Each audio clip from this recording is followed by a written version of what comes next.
The trauma bay at St. Catherine's Medical Center smelled like antiseptic and burnt rubber, and Nurse Elena Cross moved through it the way other people move through a grocery store, calm, unbothered, almost bored. Nobody noticed her at first. That was the point. She kept her sleeves down even in July, kept her hair pulled back tight enough to hurt, and answered every question with the fewest words that would satisfy the person asking it. 6 months she had worked the night shift in that emergency room, and in 6 months she had never once raised her voice. Dr. Marcus Webb noticed that about her early on, and he did not like it. "You're too quiet for this job," he told her once, watching her restart an intravenous line on a screaming toddler without so much as a flinch. "Emergency medicine needs urgency, Cross. You act like you're bored." She had looked up at him then, her eyes flat and unreadable, and said only, "The child needs a steady hand more than she needs my urgency." Webb had walked away shaking his head. He was 44 years old, chief of emergency medicine, and had built his reputation on decisiveness and command presence. Elena Cross, in his estimation, was a competent nurse with the emotional range of a filing cabinet. He did not know she had chosen that flatness the way other people chose armor.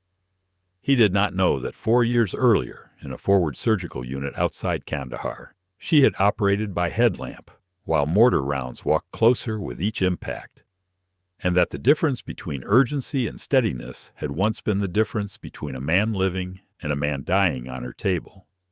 Nobody at St. Catherine's knew that. Nobody had asked. On the night everything changed, the sky over the interstate turned orange with fire before the first ambulance even radioed in. A tanker truck had jackknifed into a charter bus outside the county line. Multi-vehicle collision, fuel fire, reports coming in fractured and contradictory, the way they always did in the first 10 minutes of a mass casualty event. "All hands," the charge nurse called down the hallway. "We've got incoming, people, lots of it." The bay doors blew open 20 minutes later, and chaos walked in on gurneys. Burns, crush injuries. A woman with a femur fragment tenting through her jeans, screaming in a way that made 2 junior nurses go pale and step back. Elena Cross did not step back. She moved into the center of it, triage tags already in her hand, before anyone told her to grab them, and began sorting patients with a speed and certainty that made the emergency medicine residents look twice.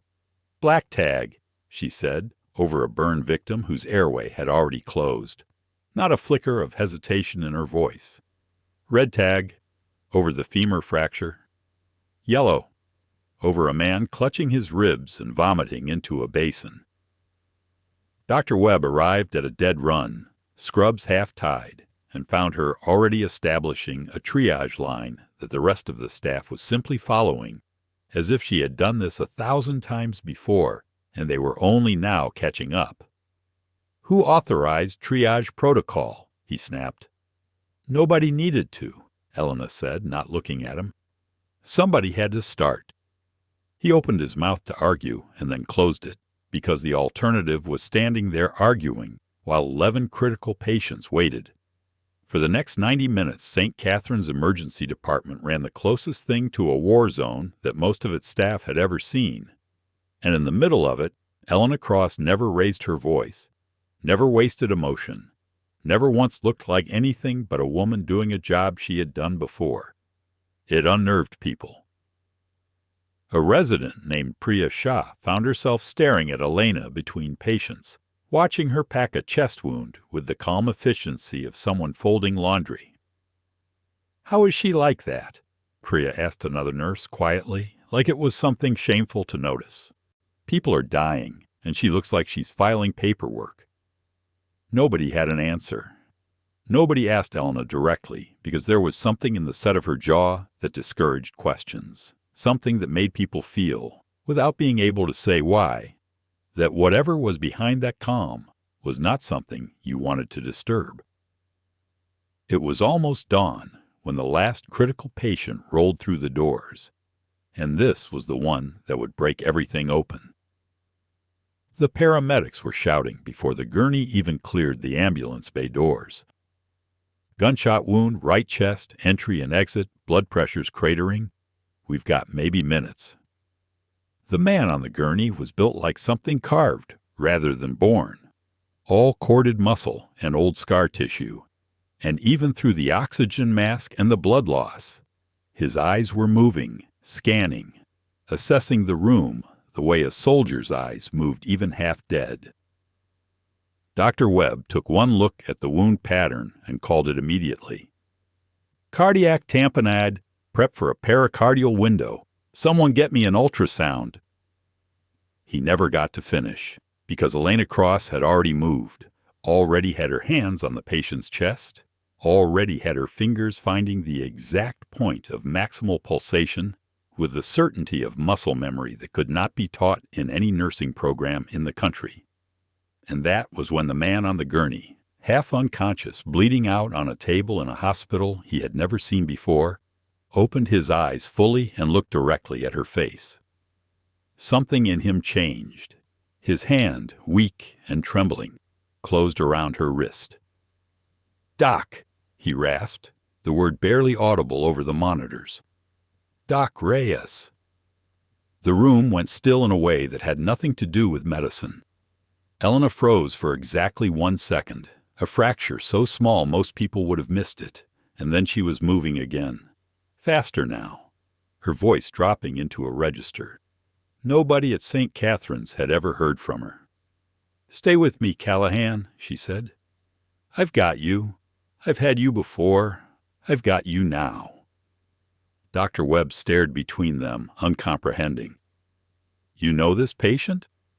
"Not now," Elna said, and there was command in it, real command, the kind that came from somewhere deeper than a nursing badge. "He's crashing. Tamponade's compressing the heart. I need a pericardiocentesis kit, and I need it in the next 30 seconds. That is not your call to make. Dr. Webb." She looked up at him, and whatever he saw in her eyes made the rest of his sentence die in his throat. "If we do this by protocol, he dies before the ultrasound tech even gets here. I have done this exact procedure in the field, without imaging, without a sterile suite, without time. I am telling you what I know. You can stand there and watch him die, or you can hand me the kit." For 3 seconds, nobody in the room moved. Then Webb, against every instinct of his professional pride, reached for the kit and put it in her hands. What happened next would be talked about at St. Catherine's for years. Elena Cross, night shift nurse, quiet and unremarkable, and dismissed 100 times over as too soft for emergency medicine, located the subxiphoid approach by feel alone, angled the needle toward the left shoulder at a precision that made the attending cardiologist, summoned too late to matter, simply stand in the doorway and watch. "I'm going in under the xiphoid," she narrated as she worked, voice steady, teaching without meaning to. Angling 45 degrees, aiming for the left shoulder, watching for ectopy on the monitor. In the field, we don't have an echo to guide us. You learn to read the pressure waveform instead. You learn to feel when you're in the pericardial space instead of the ventricle. The needle found its mark. Blood, dark and thick, drained into the syringe. And on the monitor, Callahan's blood pressure began to climb. His heart rhythm steadying from the frantic, thready flutter of a heart being crushed by its own bleeding into something that resembled a rhythm again. "Pressure's coming up," Priya Shah said, disbelief thick in her voice. 90 over 60. Climbing. Elena did not celebrate. She simply kept working, packing the entry wound, calling for a thoracotomy tray in case the bleeding resumed, moving through the next 15 minutes with the same unbothered focus she had carried all night. Except now everyone in the room understood, finally, what that focus actually was. It was not indifference. It was training that had been bought at a price none of them could imagine. When Callahan was finally stable, wheeled toward the operating room for definitive repair. Dr. Webb stood in the middle of the trauma bay, looking like a man who had walked into the wrong building. "Cross," he said. "What did I just watch?" Elena was peeling off her bloodied gloves, and for a moment she did not answer, as if deciding whether the truth was still hers to keep. "You watched me do my job," she said finally. "That was not a nurse's job. That was not even a resident's job. That was—" He stopped, searching for a word he did not have. "Where did you learn that?" "Somewhere far from here." Dr. Webb was not a stupid man, whatever his flaws. He looked at her face, really looked at it, the way you look at a photograph you suddenly realize you have seen before, in a different context, and something cold moved through him. "Reyes," he said slowly. "He called you Reyes." Elena said nothing. "Cross isn't your name." "Cross is the name on my license," she said. "That's the only name that matters here." She walked away before he could ask anything else, and the emergency department settled into the strange, charged quiet of people who had just witnessed something they could not yet explain but knew, instinctively, they would be talking about for a long time. Tell us in the comments where you're watching from tonight, because what happened next in that hospital was something none of them expected, least of all her. Master Sergeant Daniel Callahan came out of surgery 4 hours later, and it was 2 days before he was strong enough to speak in full sentences. And by then, the entire hospital had a name burning through its rumor mill. Reyes. Nobody outside a very small circle of people on Earth knew who that name belonged to, and Callahan, when he was finally lucid enough to have a private conversation, was the one who would break it wide open. He was still in the intensive care unit, tubes running from his chest, a monitor tracking a heart that Elena Cross had personally reached inside a dying body to save. When Dr. Webb came to check on him and found Elena already there, sitting at his bedside, her posture rigid in a way he had never seen from her before. "You don't have to babysit me, Doc," Callahan said, his voice raw but alive with something like affection. "Though I guess old habits." "Somebody has to make sure you don't rip your own chest open pulling stunts," Elena said, and there was warmth in her voice now. Warmth that had been entirely absent for 6 months of night shifts. Warmth that told Webb, standing quietly in the doorway, that whatever these two people had shared, it went deeper than a single surgery. "I looked for you," Callahan said. "After Kandahar, after they shut the unit down, nobody would tell me anything. Command said you'd been reassigned. I asked around, I called people, and everyone gave me the same runaround, like you'd disappeared off the face of the earth." "I did disappear," Elena said quietly. "That was the point." Dr. Webb cleared his throat, and both of them turned to look at him, the moment of privacy broken. "I think," Webb said carefully, "that I am owed some kind of explanation. You performed a procedure tonight that would challenge a senior cardiothoracic surgeon, and this patient just called you by a name that isn't on any of your paperwork. And I have been standing here for the last hour trying to figure out how a night shift nurse learned to do what I watched you do." Elena looked at Callahan, and something passed between them, an unspoken permission. "Tell him," Callahan said. "He earned it tonight. Handed you the kit instead of arguing. That's more than most doctors would have done." Elena exhaled slowly, and for the first time in 6 months, Dr. Marcus Webb watched her shoulders drop, the way a person's shoulders drop when they finally set down a weight they have been carrying so long they forgot it was there. "My name is Dr. Elena Reyes," she said. "I was a combat surgeon, 3rd Special Forces Group, attached to a forward surgical team. Before that, general surgery residency at Johns Hopkins, top of my class, and I was recruited into a program most people never hear about because it doesn't officially exist." Webb's face had gone very still. I ran a surgical team embedded with special operations units in Afghanistan, Elena continued. We operated in conditions that would make any civilian trauma protocol look like a luxury. No imaging, no sterile field half the time. Sometimes a headlamp and a folding table, and 40 minutes before the next mortar barrage. You learn to do things by feel that other surgeons only ever do with a machine holding your hand. That's where I met her, Callahan said. 9 years ago, I was 26 years old and half my unit had just walked into an ambush, and she kept 4 of us alive on a table that was basically plywood. 5, Elena corrected quietly. You always forget Ibarra. Callahan's jaw tightened. I don't forget Ibarra. I just don't like saying his name because I still see the moment we lost him. A silence fell between them that Webb did not try to fill. So why, he finally asked, is a decorated combat surgeon working as a night shift nurse in a mid-sized civilian hospital, pretending her name is Cross? Elena's eyes went somewhere distant, somewhere that had nothing to do with the room they were standing in. Because of what happened after Kandahar, she said. What would you have done in her position?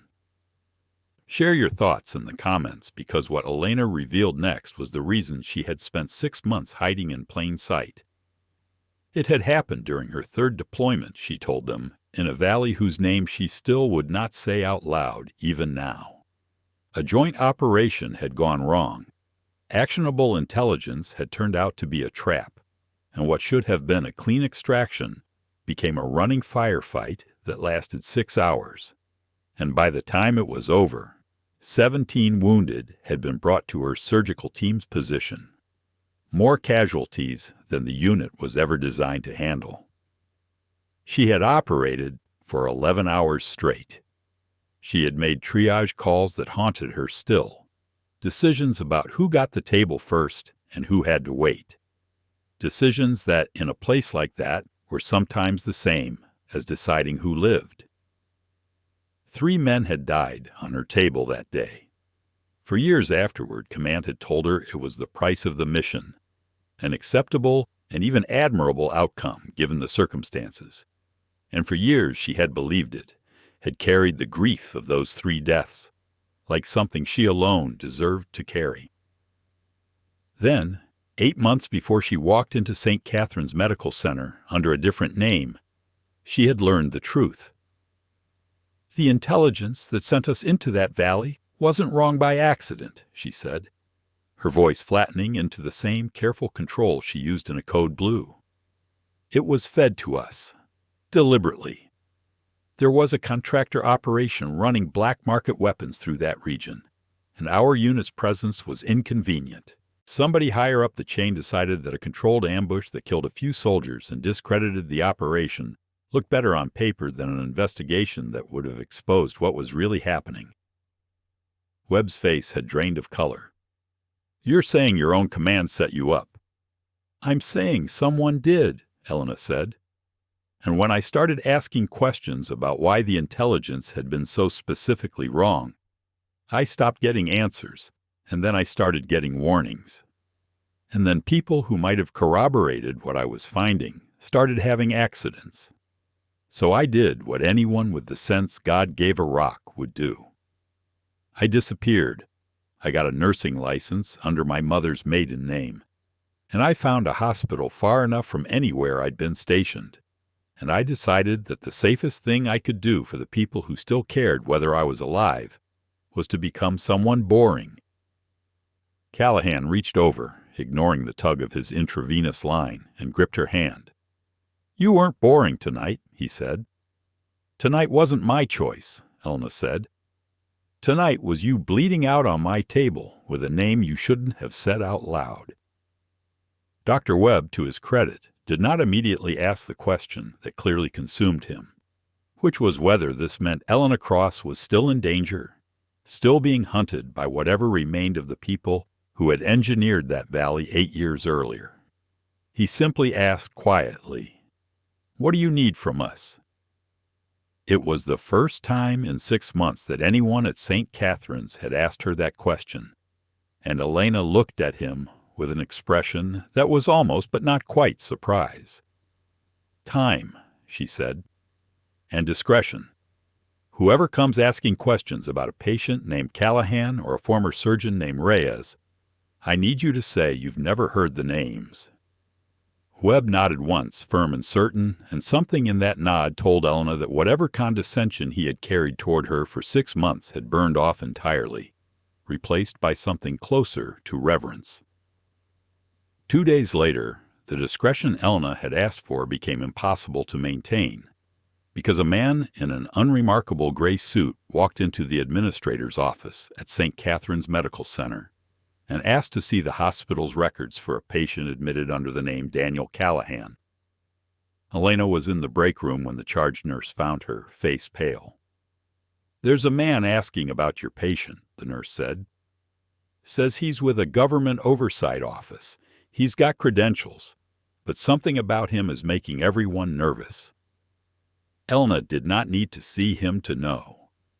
She had spent 8 months learning to recognize the particular stillness of men who worked for people who did not officially exist, and the description alone told her everything. "What's his name?" she asked, though she already suspected the answer would mean nothing useful. "Vance," the nurse said. "Director Adrian Vance." Elena's hands, which had not shaken through a mass casualty event or a blind pericardiocentesis, went very still against the break-room counter. She knew that name. Adrian Vance had been her commanding officer's direct liaison to the contractor operation 8 years ago, the man who had signed off on the intelligence that sent her unit into that valley, the man whose name had appeared, buried and half redacted, in the documents she had found before she vanished. He had found her.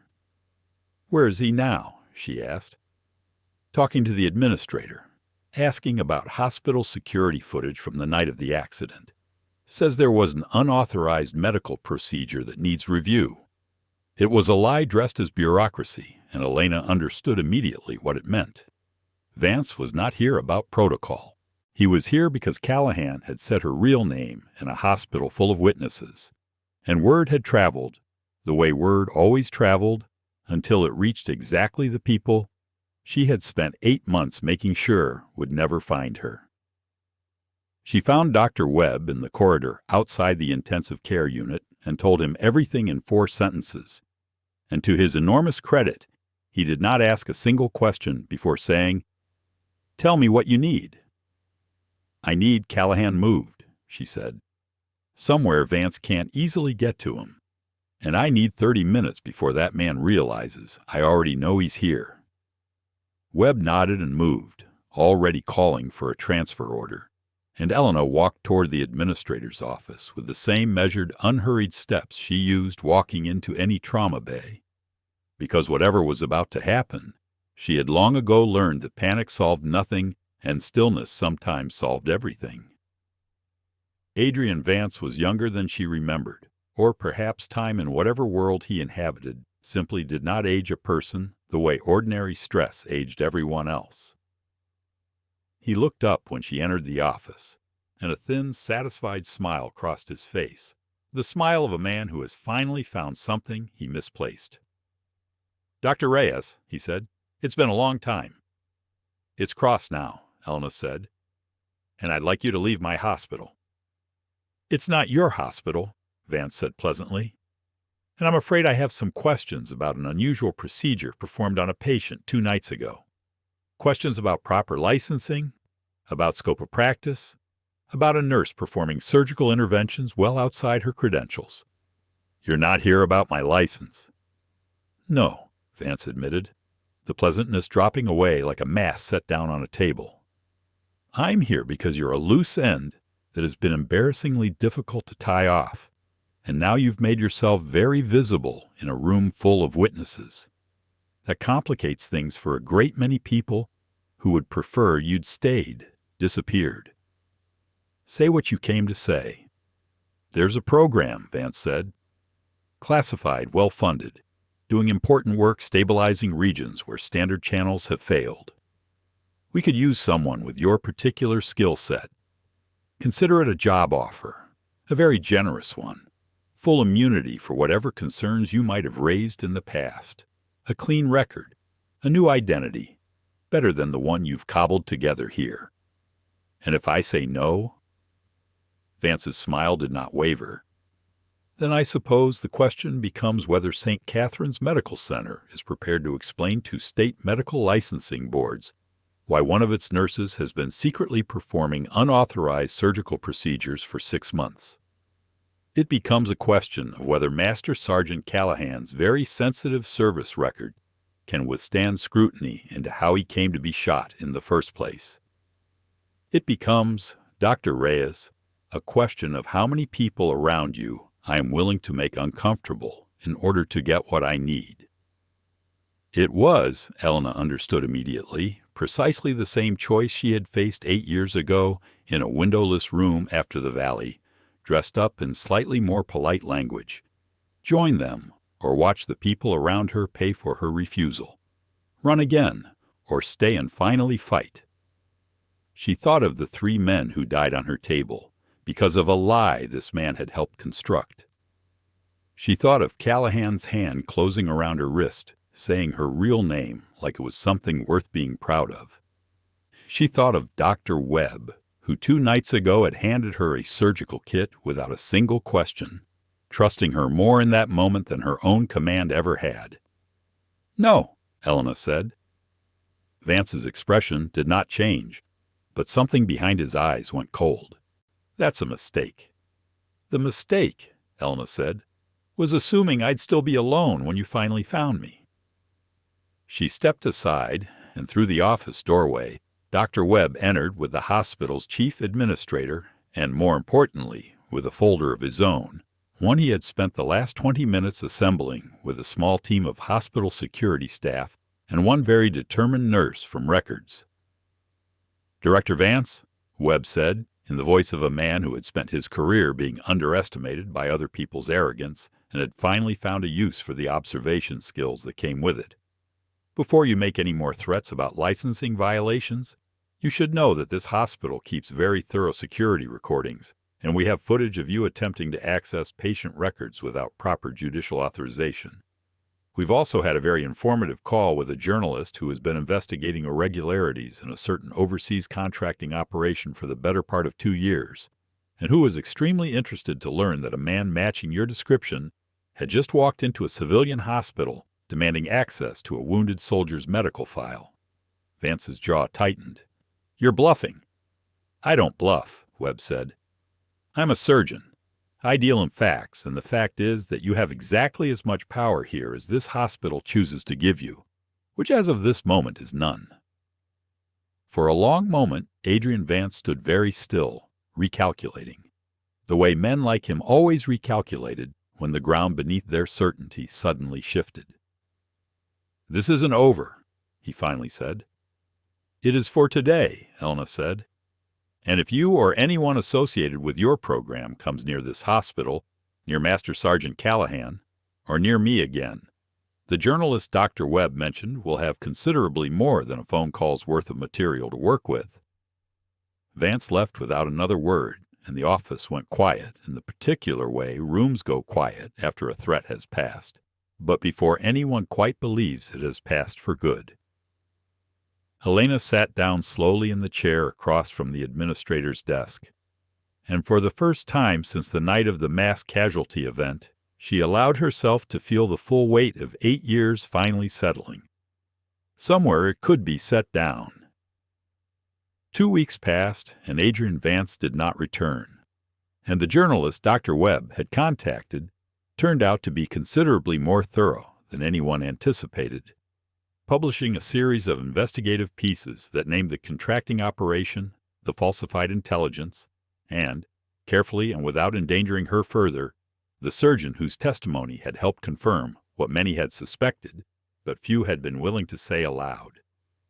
Elena Reyes stopped being Elena Cross on a quiet Tuesday morning, filing the paperwork to restore her real name and her real credentials, and Dr. Webb stood beside her at the hospital administration office the entire time, having appointed himself without asking, something between a colleague and a bodyguard.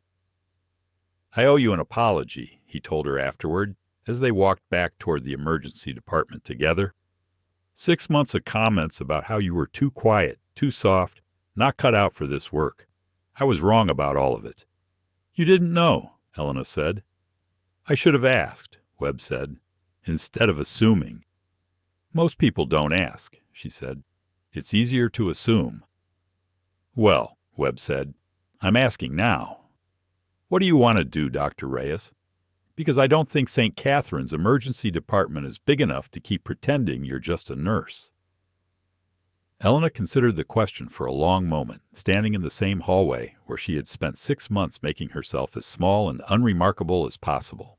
She thought about Callahan, recovering steadily in a hospital room down the hall, already talking about other veterans he knew who struggled to find doctors, who understood the particular wounds combat left behind, wounds that did not always show up on a standard intake form.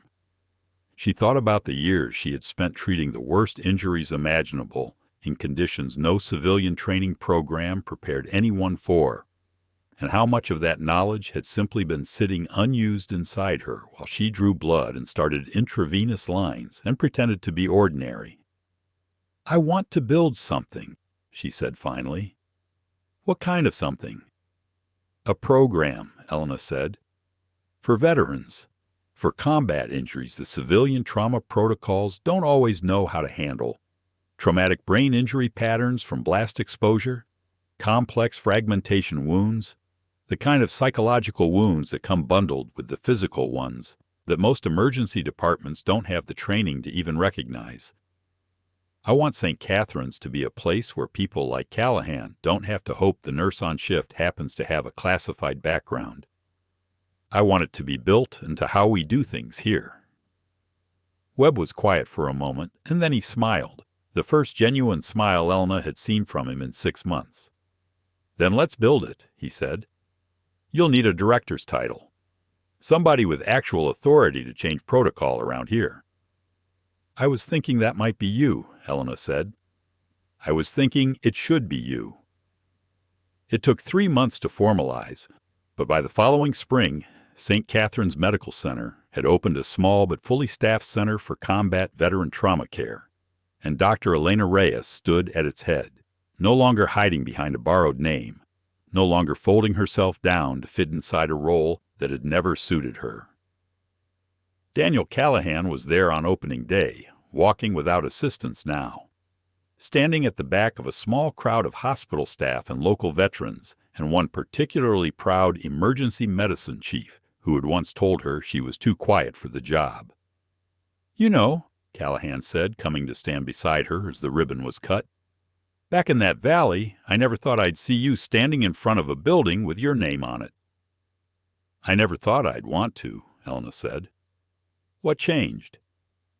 Elena looked out at the small gathered crowd, at Dr. Webb explaining the center's mission to a local news reporter with more enthusiasm than she'd ever seen him bring to a staff meeting, at the quiet, steady faces of veterans who had come simply to see a place built specifically for wounds like theirs. I think about that moment sometimes, even now. I think about the version of me that walked into that hospital 6 months earlier, certain that the only way to survive was to disappear, to make myself so unremarkable that nothing could ever find me again. I did not understand yet that hiding was not the same as healing, and that the calm I wore like armor during that mass casualty event was not indifference at all. It was every hour of training I had ever earned, refusing to let itself be wasted.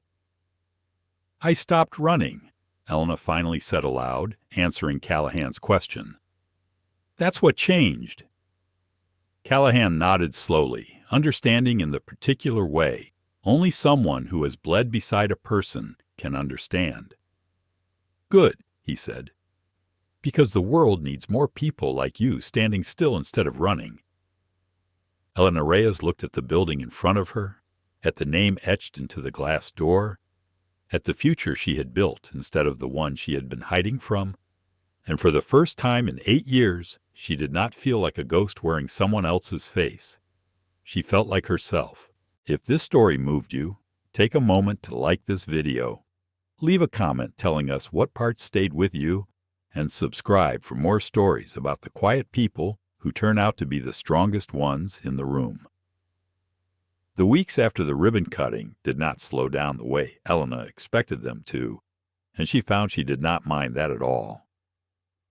Word of the center spread faster than anyone at St. Catherine's had anticipated, first through veteran networks that moved information the way soldiers always moved information, quietly and thoroughly and faster than any official channel could manage, and then through the same journalist who had broken the story about the falsified intelligence, who wrote a follow-up piece about a combat surgeon who had built a sanctuary out of the wreckage of her own disappearance. Patients began arriving from 3 counties over, then from neighboring states, veterans who had spent years being told their symptoms did not fit neatly into any diagnostic code, veterans who had grown accustomed to explaining themselves to doctors who nodded politely and understood nothing. Elena understood. She sat with a former Army Ranger who flinched at fluorescent lights the way some men flinched at gunfire, and instead of prescribing him a pamphlet, she adjusted the lighting in his exam room herself and asked him what frequency of flicker bothered him most, because she remembered generators in forward operating bases that hummed at exactly that pitch. She treated a Marine with fragmentation scars across his abdomen, who had been told by 4 different physicians that his chronic pain was psychosomatic, and within 20 minutes of examining the scar tissue, she found calcified debris still migrating through muscle that no civilian radiologist had thought to look for, because no civilian radiologist had ever stood over a table pulling shrapnel out of a body by lamplight. Dr. Webb, for his part, became something Elena had never expected him to become. Not merely an ally, but a student, sitting in on her consultations whenever his schedule allowed, absorbing the particular vocabulary of combat medicine the way a man absorbs a second language he wishes he had learned decades earlier. "I spent 20 years thinking I understood trauma," he told her one evening, the two of them reviewing case files long after the rest of the department had gone quiet. "I understood violence. I understood urgency. I never understood what happens to a person after the violence stops and the body keeps fighting anyway." "Most people don't," Elna said, "until someone teaches them to look." Callahan visited often that first year, not as a patient anymore, but as something closer to an ambassador, bringing other veterans through the doors himself, sitting with them in the waiting room until their names were called, because he understood better than almost anyone what it cost a person to walk into a hospital and ask for help with wounds that did not show up on scans. "You gave them somewhere to go," he told her once, watching a young corporal actually laugh, in the hallway outside a counseling session for the first time since coming home. "That's not nothing, Doc." "It's not just somewhere to go," Elna said. "It's somewhere that already knows what happened to them without making them explain it first." Adrian Vance's name surfaced once more, nearly a year later, in a federal indictment connected to the contracting fraud the journalist had spent months unearthing, and Elena read the news alone in her office, feeling something settle in her chest that was not quite triumph and not quite relief, but something steadier than either, something that felt like the last loose thread of an old wound finally being tied off for good. She did not celebrate. She simply closed the article, finished her charting, and walked down the hall to check on a patient who needed her more than the past ever would again. On the center's first anniversary, Dr. Webb stood in front of a small gathering of staff, patients, and local officials, and instead of giving the kind of polished speech hospital administrators usually gave, he said something simple. "A year ago, I told this woman she was too quiet for emergency medicine. I have never been more grateful to be wrong about anything in my life." Elena, standing at the back of the room in scrubs instead of a dress uniform, in a hospital instead of a war zone, finally allowed herself to smile the way she had not smiled in nearly a decade, unguarded and entirely her own.